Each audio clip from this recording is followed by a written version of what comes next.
So for Christmas Eve, I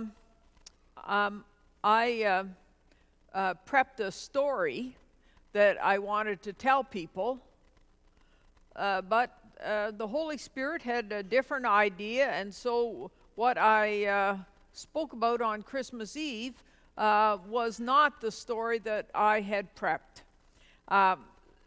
So that left me with a story for this morning.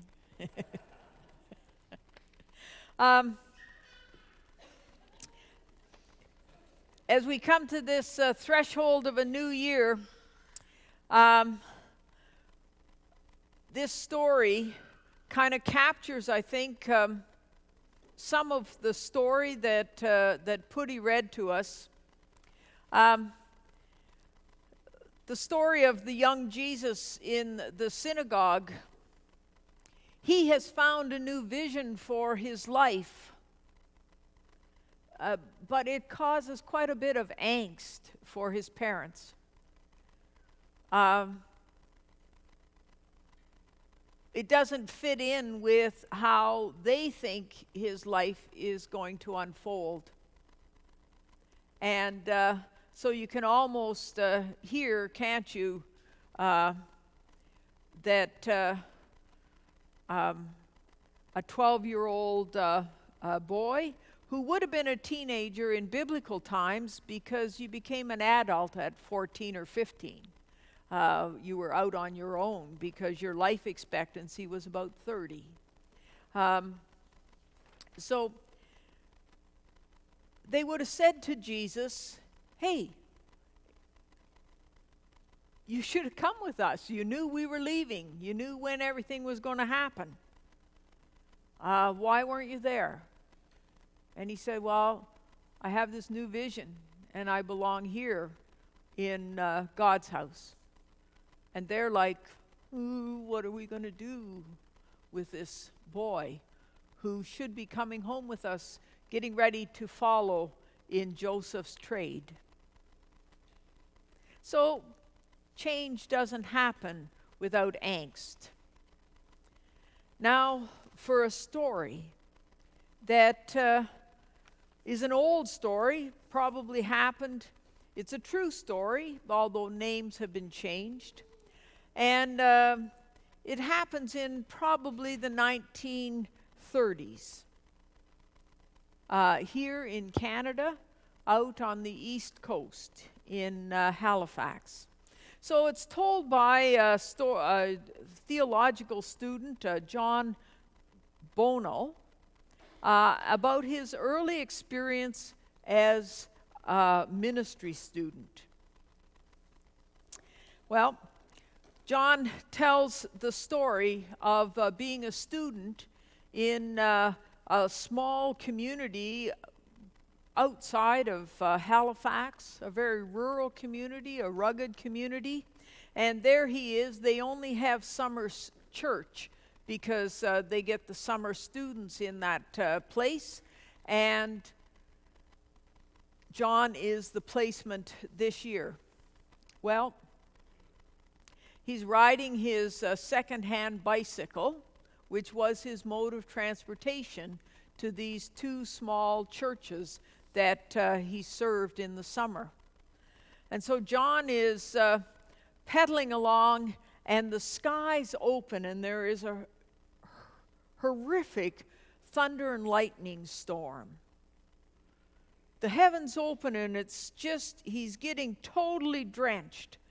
And he's pedaling to get home faster, and as he comes up to a little bridge, he sees that there's a child, maybe 8 years old, who's on the bridge crying. And so John stops and says, "Hey, who are you? Can you stop crying? The bridge is already wet enough." He jollies her along, and she says her name is Mary. And he said, "Well, where do you live?" And she said, I live at the bottom of the hill in the second house."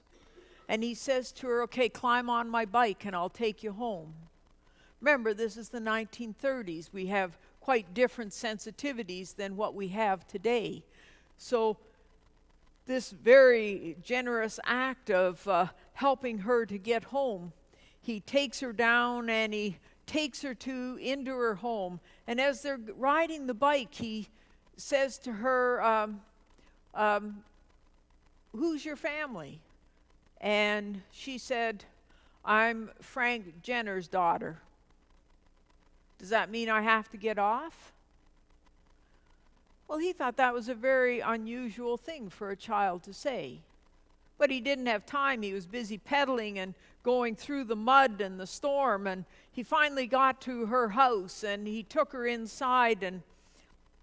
And there he saw on the doorstep her mother waiting, looking very anxious, looking down the street, down the road to see if she could see her daughter coming. And so the mother says, who are you? He said, I'm the ministry student. She said, well, thank you. Come in. She didn't seem very happy. And she got Mary inside and started to dry her. And John, the ministry student, could see that Mary was one of 4 children. And one of the younger ones, really. And he looked around them and saw that their cabin, their house, was very sparse and bare and very small. And he looked around again and he saw that there was a picture, 3 pictures actually, on the wall of the same boxer, looking very fit. And he said, who's the boxer? And the kid said, that's Pop. He's strong. He still wallops a great left. Just then the door burst open, and it was like almost violent as the wind and the rain came in with this big bear of a man. And John recognized that this was the guy who was in the pictures, and this was the father of the family. And the fellow's name was Frank. John held out his hand to shake his hand, and the guy said, you that new preacher? And John said, yeah. Frank said, and pointed outside for John to get on his way again. So out into the storm John went, and he pedaled home. Well, of course, he asked people about this family and found out that actually all was not happy in that household. And the wife would have been acceptable, except that everybody wanted her to leave her husband because he was very rough with her and the kids, and he was rough on their money too. So John knew all this, had gathered that information, and then Sunday came. And when he got to the little church, sitting in the back row, kind of spruced up a little bit, was Frank. John thought, So at the end of the service, he went up and he said, you're welcome here, Frank. And Frank said, you want to fill this place?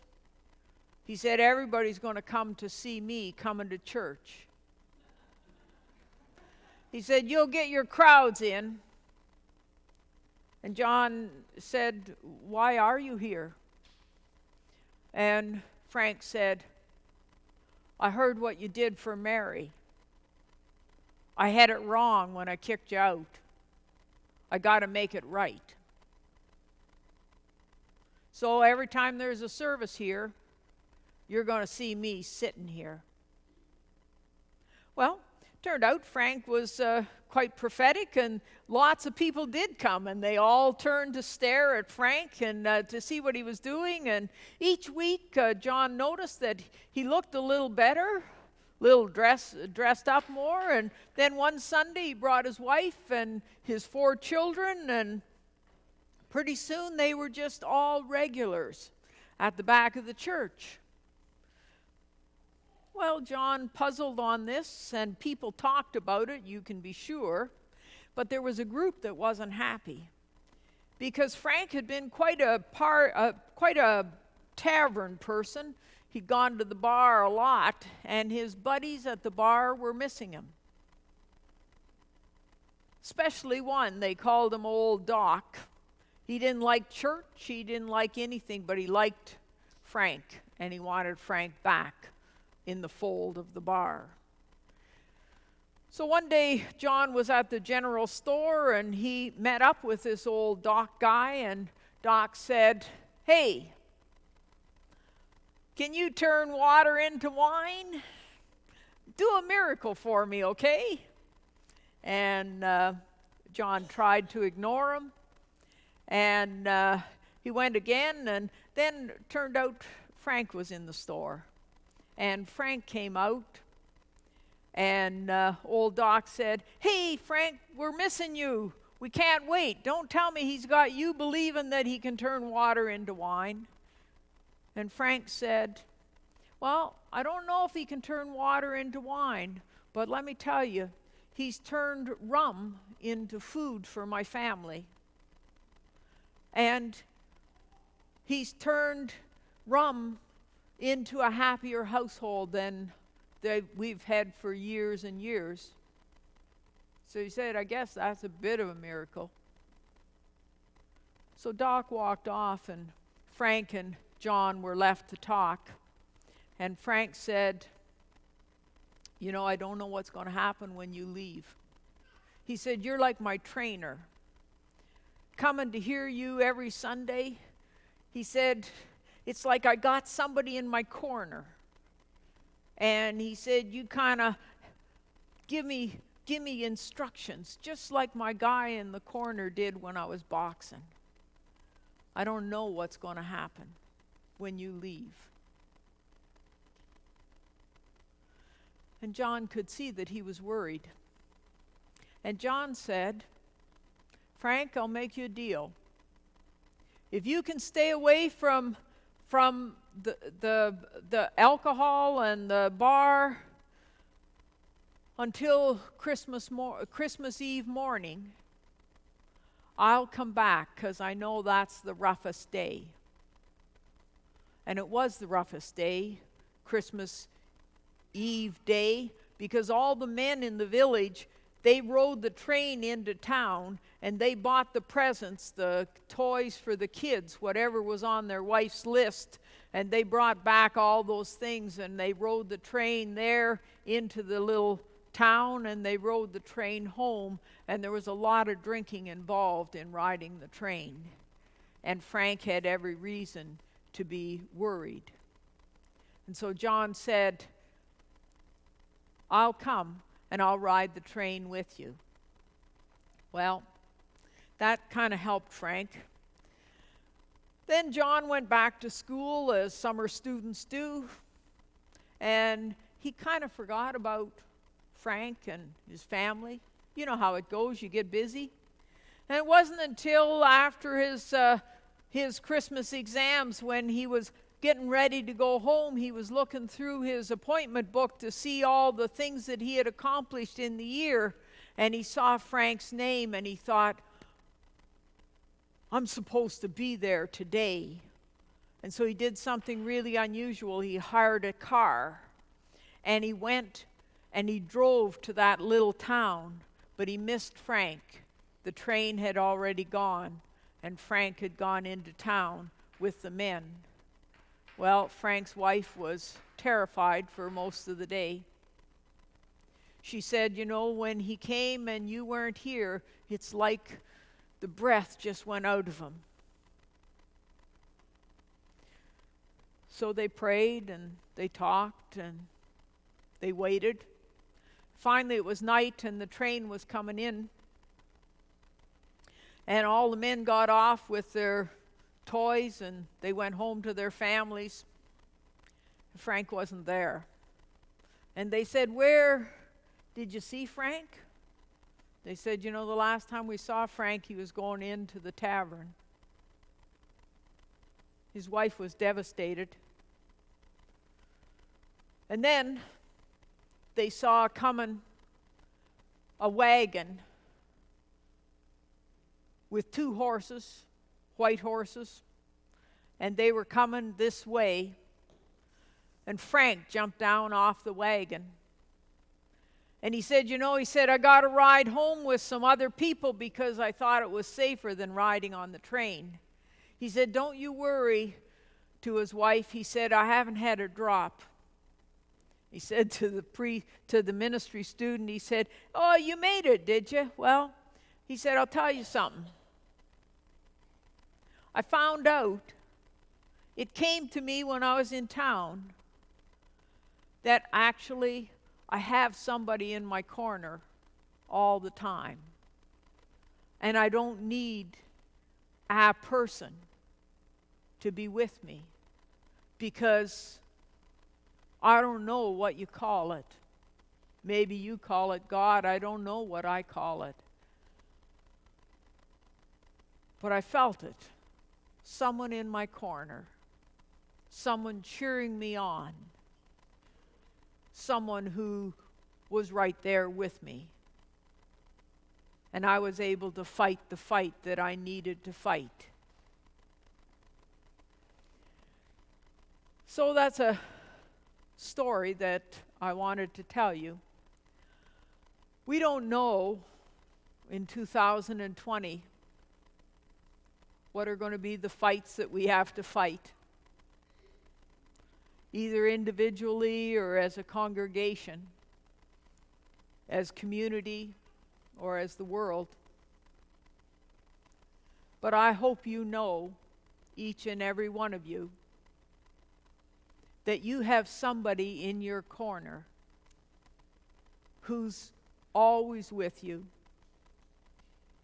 who lives in you, and is always cheering you on to be the very best person, congregation, community that we can possibly be. Someone in our corner to see us through the hard times as well as the good times. Well, that's my Christmas story for this year. Thank you very much for listening. Amen.